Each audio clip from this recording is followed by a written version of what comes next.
But today we are talking about family, modern love, dating, all that other type of stuff, right? Okay.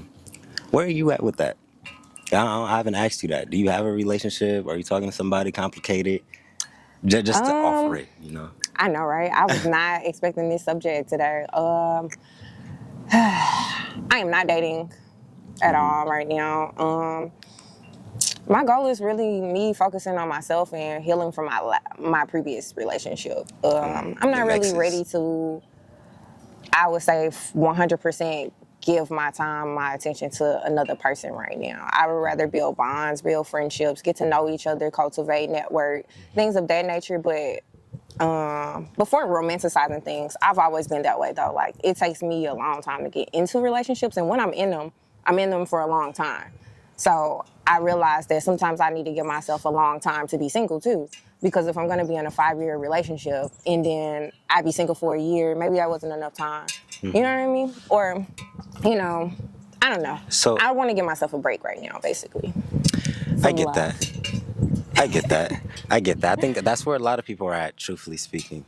Unfortunately, from the conversations I've had, a lot of people are healing. We're healing Which all the time. shows, I mean, they, It never stops. Like, yeah. healing is an unending journey.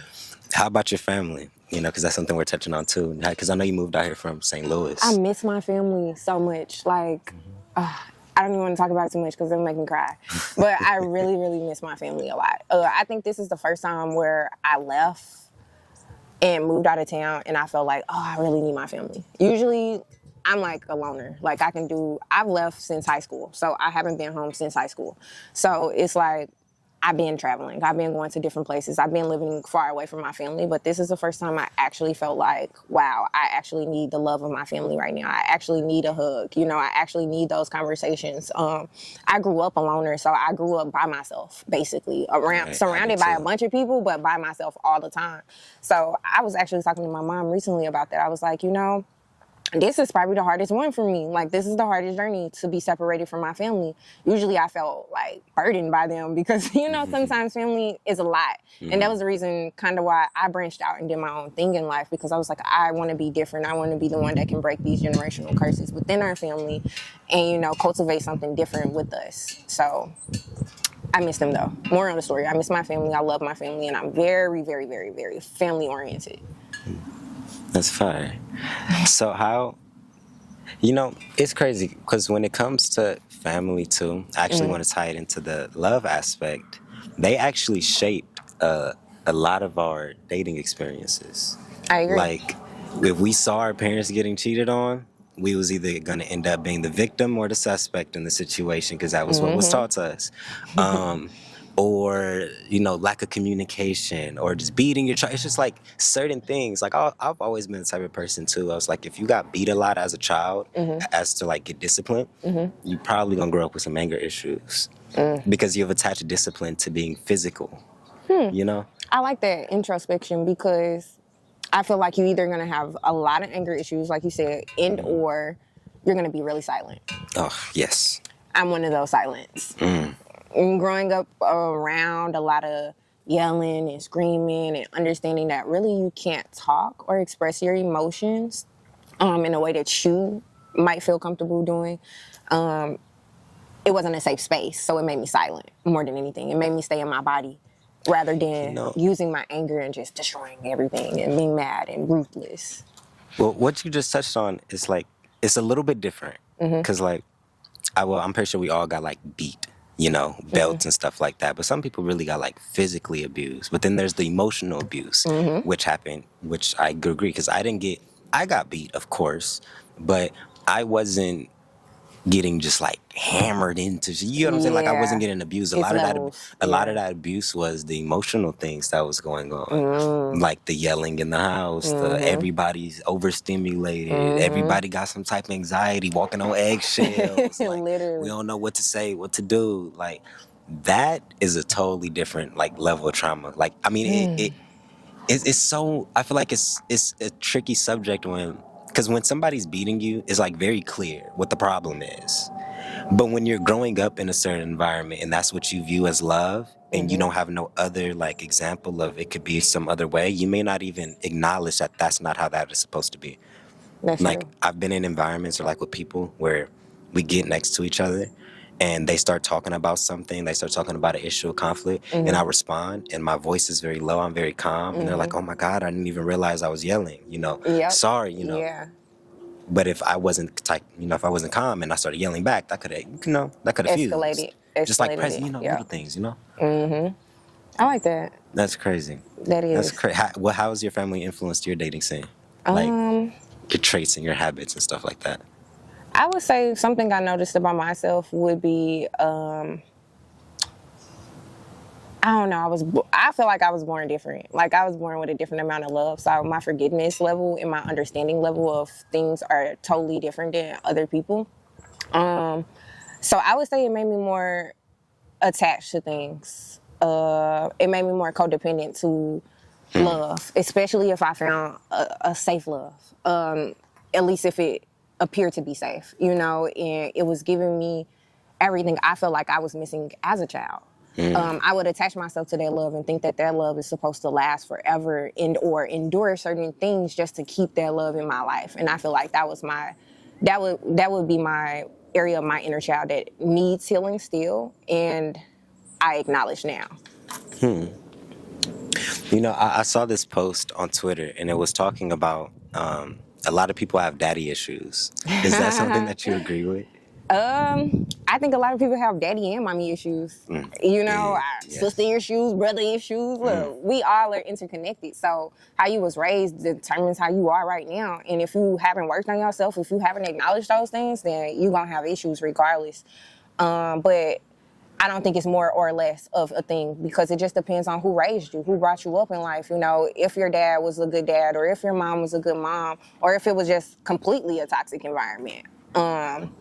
But I think we have both. I wouldn't put more or less on either scale because I feel like they both impact you. Whether you grew up with a great father and a poor mom or a great mother and a poor father, it still impacts us in really deep ways. And I don't think a lot of us even acknowledge it, or we don't see it because we don't really notice it. We don't notice the patterns, Healing from those type of wounds is difficult too, especially it's accumulation of things. It's like by the time you've actually gotten to the point where you're like, I want to heal this, you have to unpack. It's not just like, oh, I just got to fix this one thing. We just got to have this one situation. It's like, nah, and there's going to be arguments, there's going to be conflicts, and it's going to feel like there's stalemates sometimes in the process because it's like, there's so much unpacking that has to be done that. I like how you said that. I recently heard from Sarah Jakes. I was listening to this sermon. She was like, healing is layered.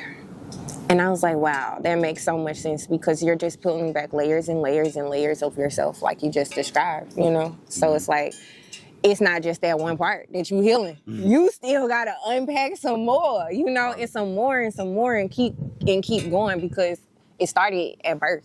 You know what I'm saying? It started there and we don't even know what we endured then. We just got the energy. You know what I'm saying? We was connected to it. A lot of people probably got traumas from when they was a baby and don't even know that. You know what I mean? That it came from that root cause. Ooh. So discovering the root cause, I feel like it's the hardest part for people, and that's why we can't acknowledge it. Because it's like, oh, I know I have a problem, but I don't really even understand where this problem come from.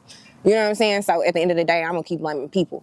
I'm going to keep blaming situations. I'm going to keep blaming my emotions, You just said the exact word that I wanted to touch on too. How have you dealt with accountability in those instances? Ooh. Because that is tough to, because sometimes you don't want to take accountability, but then you are taking accountability, but other people aren't taking accountability. So then it's like, oh my God, okay. I don't know how to react to this. Like, making me want to.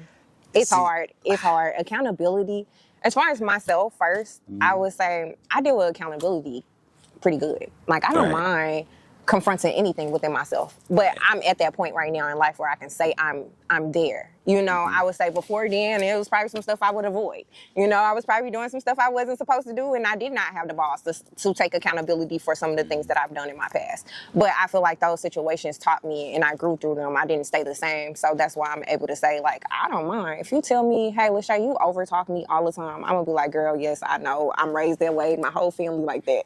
And I'd be like, it is something I'm working on. You know, I'm not a person where I feel like when someone tells me something, I feel attacked. You know, I feel like defensive about something. I feel like I take on things pretty simple. I don't mind because it doesn't affect me. It doesn't make me feel any less than a person. It just makes me more aware of myself, you know. But other people, when I'm dealing with that with other people and they're not trying to take accountability, it is very hard. But I've always took accountability, even if a person don't want to, even if the other person doesn't want to, always. Because I feel like at the end of the day, energy don't lie. And I gotta make sure I move how I intend to move, no matter how another person moves. So even if you don't want to admit you was wrong, I'm still gonna admit where I was wrong. You know, and whether you see what you did wrong to lead yourself down this path or us down this path, then that's up to you. You know, God gonna show you everything, you know, and that's how I look at it. I'm not here to convince anybody of anything, but I'm here to tell people what they already know. So once you discover what I have told you is true to you, then you know it. But if you feel like I'm convincing you, then it's no point, you know? I get that. I like all the bullet fries. But, yeah. What about you? You asking me all of these questions? I mean, hey. I'm just ask messing him. with you. I mean, hey, you got something for me? Yeah. So what about you as far as family? Like, where are you at when it comes to family? How do you feel like they've impacted you in your relationships moving forward? Past, present, future? I mean, I love them, of course, you know. You always have to love family. You appreciate them too, right? Because they're your family. But I've gotten to the point where space, distance is beneficial. Okay. Like, for when you grow up, especially I grew up in a household that was very loud, you know. I had siblings. It was all women too. You know how women get, there's just like, it was just a lot of commotion, a lot of yelling. It was a very overstimulated place. And the things that I wanted to do necessarily were kind of against the grain of the tradition, you know. So I had to learn how to take control over my thoughts and make decisions for myself, you know, as an adult. You know, that's something I had to grow into and learn. Still learning, of course. But, you know, that comes with friction, you know, when you're growing. Because not only, you know, are you having to work through things, but your parents are having to work through things because you're growing. So they have to treat you different, they have to see you different. They have to grow with you, you know, which is always a process. Yeah, I'm graceful with them, you know. I think we have issues like any other family, you know, but the love's definitely there, you know. There's a lot of growth that's happening, you know. Recently, I've been the type of person, I take the mask off of like the ugly things, you know.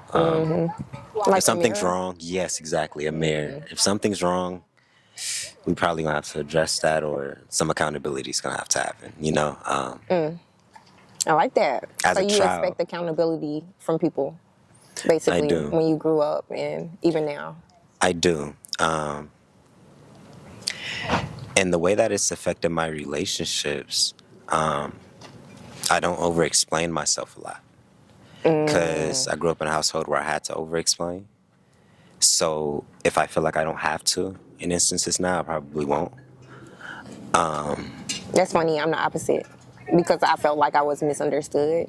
So I would always over explain in relationships. But I like that. Doesn't that hurt you though? Like over-explaining in It relationships? does. That's why I'm trying to stop. Now I'm at the point of where you're at, where I'm like, it's no point because if we're not on the same frequency, you won't hear me anyway. That's big too. When you're like trying to get to a certain level or a certain perspective, a certain, you know, frequency, Yeah, an understanding. common understanding. Yeah. and they aren't necessarily at that frequency, you can sit there and try talking and mending all you want, You can say and you're gonna reach a everything. wall at some certain point because they're not going to see what you're saying. Yep. It's like, It's pointless. It's completely pointless. and yeah, and And it's nothing against people who don't get it, because I understand. And that's why I exactly. say, like, bro, the way I grew up is so different. Like, I look at things different. So I show a lot of grace. Exactly. And that's what my family was teaching me, learning how to love them and understand them and just understand that they may not get it. That's Or deep. they might. That's deep. Or they might. That they might, to an extent. Because I also believe that God shows you the vision. They show other people glimpses. Yep.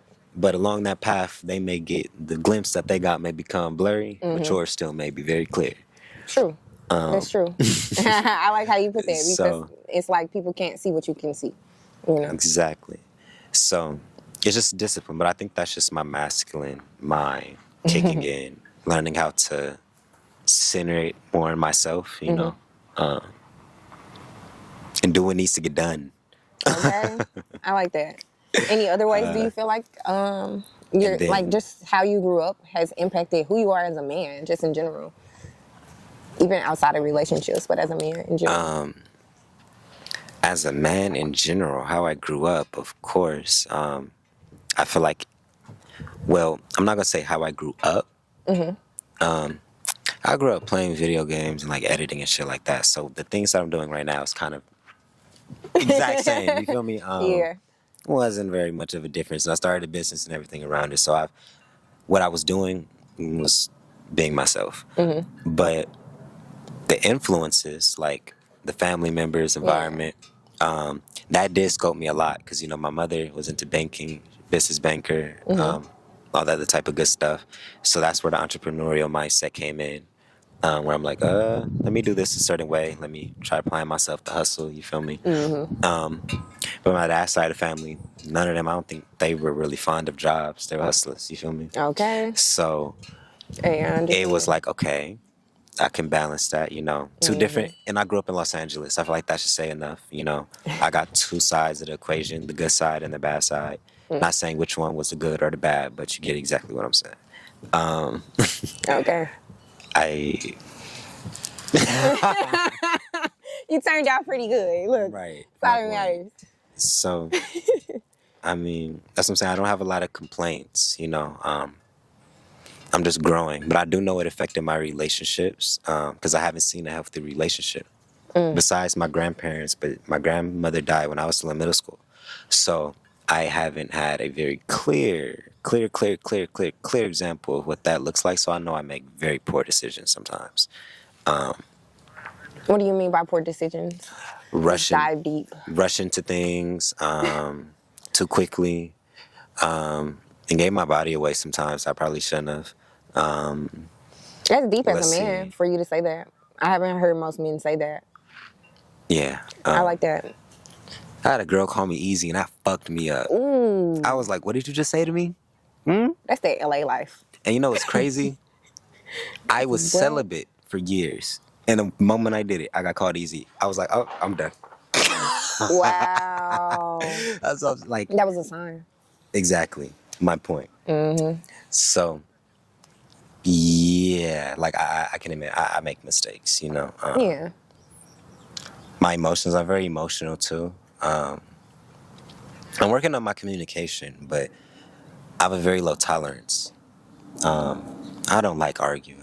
I'll just go quiet. And Are know you? that's my I was just gonna toxic say, are trait. you nonchalant? I'm nonchalant would you to say an that? extent.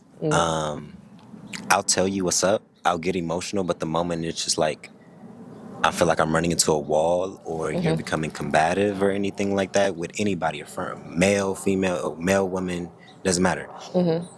I'm probably not going to engage. I'm going to turn nonchalant. It's going to feel like my emotions just went off completely. They're there. I feel my emotions very, very hard. Like my chest be heavy a lot. Okay. Nah, I But understand. I'm just learning how to use it a little bit better. And because there's so much shit in the world, I'm like, if something got me out of character that much, I need to focus on something else. Yeah. What they say, if it don't affect you in 5 years, don't give it 5 minutes. That part. Okay. I understand. And I think it helps you build emotional control. I think it's important to have a balance with it. Because maybe sometimes I probably could have appeared as nonchalant to people in instances where I just felt like I didn't really want to give too much energy. And other people might feel like, oh, you should, you know, or you should give more energy, or you should be talking different. And so it's a crazy world, you know. You just have to find your balance and what works for you and not allow someone else to change who you are, you know. Whatever works for you and you feel like it's healthy, you know, I feel like it's beneficial for you until you decide to, like, match yourself with someone else, and then you have to negotiate certain things and, you know, fit your world with theirs. I love it. So I'm guessing that means, oh, no, you don't get to ask another question yet. Oh. You asked me like 5. Okay. So I'm guessing that that means, I play so much, y'all, don't mind me. But I guess that means you're not dating. Or you are. I don't know how to answer that. I want to say no. I run across a lot of women that are, I don't want to say options, because I feel like that's ignorant in a certain sense, because it, like, degrades people. But, like, I'm consciously aware of the things that surround me, but I don't necessarily engage with them in that facet, you know?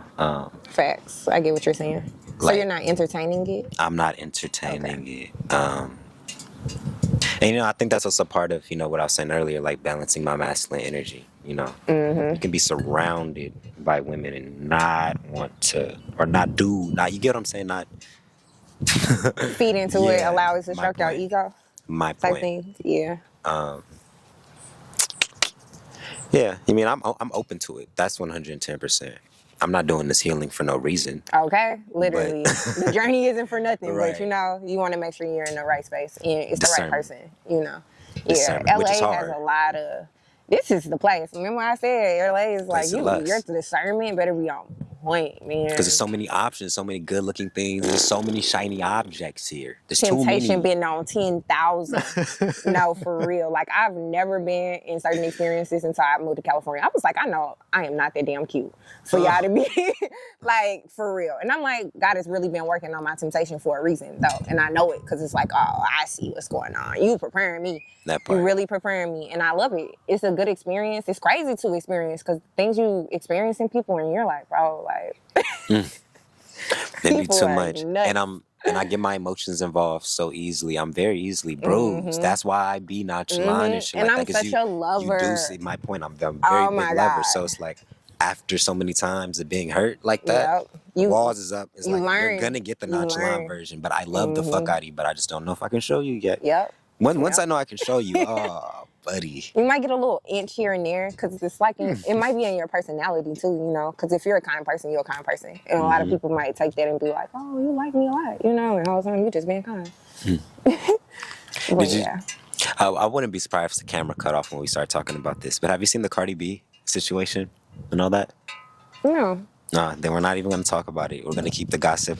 What happened? No, wait. Give me a little spiel at least. Nah, now we got to see what happened afterwards. But in other words, just family issues. We're not going to talk about it on here. Is it with the guy she was with? I don't know. If you don't know, that's a sign. We'll talk about it afterwards, something like that, you know? It's her business. I'm sure, like, all right. You saw me the camera cut off, okay? Right, no, because I know how energy works. I know. I know. You like. I know. That's what if I'm not supposed to be talking about this, then yeah, that bitch would have cut off then and there. Goodbye. Memories full. Yeah. But I think that's probably it. You know, we covered like a small subject. You feel me? We touched on family, dating. There was one question I wanted to ask you. How do you feel about dating apps? I used to dibble and dabble back in the day, and I realized Tinder was like a sex app. Damn.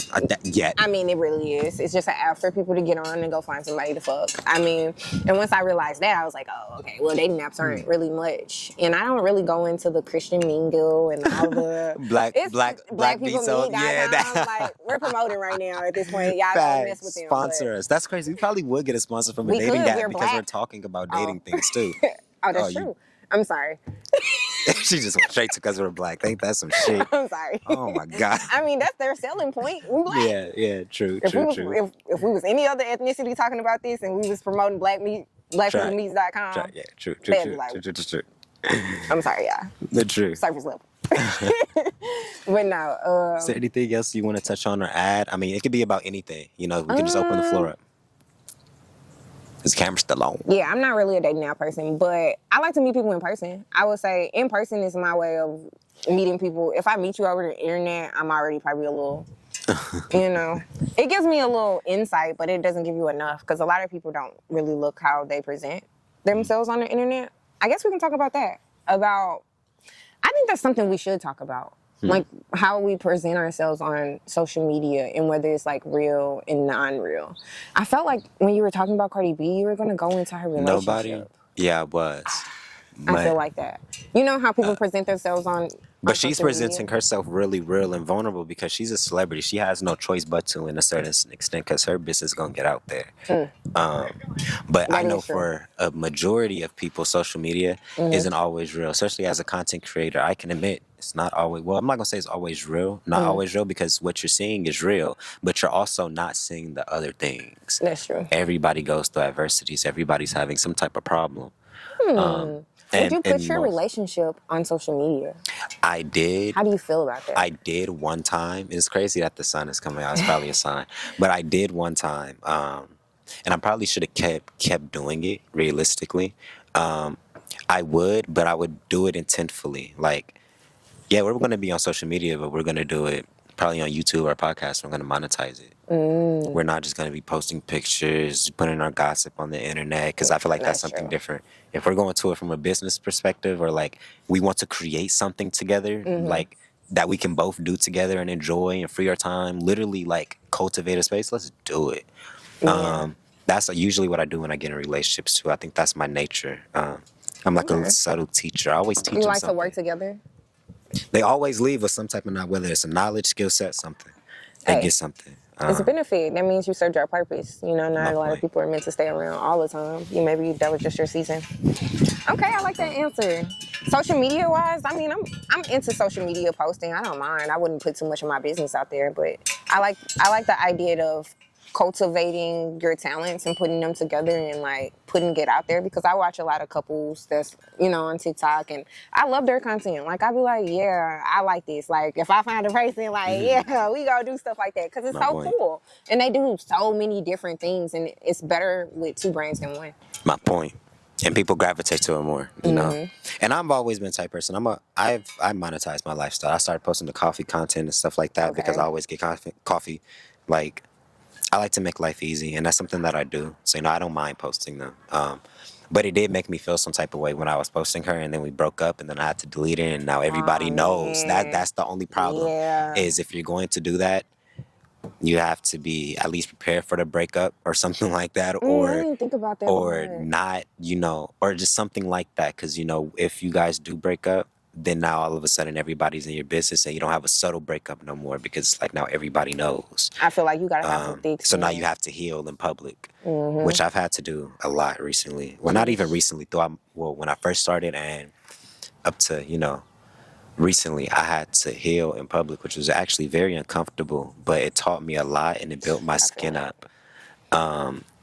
It built my skin up a lot because I thought I was dealing with a narcissist, which I do or do not know if that was because, when you're dealing with narcissistic people, you never actually know if they're a narcissist or not because that's part of the manipulation. You don't They'll understand. convince you that you could be wrong. Yeah, that you're the narcissist. I'm like, I don't understand. So, yeah, I've had to heal in public a lot. And that. I've been making content for years. So